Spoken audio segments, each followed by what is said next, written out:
মানিমুনি দেখিছেনে সৰু সৰু মানিমুনি আৰু মানিমুনি যে স্বাস্থ্যৰ কাৰণে কিমানে উপকাৰী সকলোৱে জানে চাগে আৰু সেয়ে মই এইখিনি সৰু মানিমুনিখিনি মই এনেদৰে উঠাই আছো আৰু এইটো সিজনত মানিমুনি পথাৰে ঘৰে সকলোতে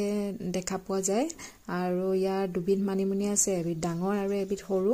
আৰু ইয়াৰ যে ৰস খোৱা বা ভাজি কৰি খোৱা যিকোনো প্ৰকাৰে খালেই হ'ল যেনেকৈ খালেও স্বাস্থ্যৰ কাৰণে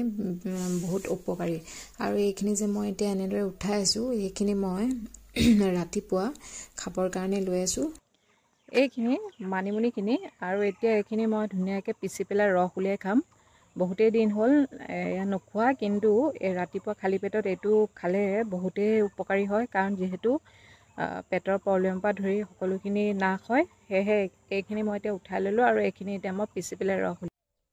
এতিয়া যেহেতু ভাতকেৰেলাৰ সিজন আৰম্ভ হৈ গ'ল আৰু এয়া হৈছে ভাতকেৰেলা গছ আৰু এই গছবিলাক নহয় এবাৰ দিলে প্ৰতি বছৰ হৈয়ে থাকে আৰু এতিয়া মই ধুনীয়াকৈ মানিমুনিখিনি ধুই লৈছোঁ আৰু মানিমুনি যে বহুত ভালকৈ ধুব লাগে নহ'লে শিপাবিলাকত মাটি লাগিয়ে থাকে আৰু এয়া এনেদৰে ধুই পেলাই উলিয়াই ল'লোঁ আৰু এইখিনি এতিয়া মই পটাত নিপিছোঁ মিক্সিত দিম মিক্সিত দিলে খুব সোনকালে পিছ খাই যায় আৰু এয়া এনেদৰে মই মিক্সিত দি দিছোঁ পিচি হৈ গ'ল আৰু ইয়াত অকণমান মই পানী দি পেলাই এখন চেকনিত দি এনেকৈ চেকি পেলাই ৰসটো উলিয়াই ল'ম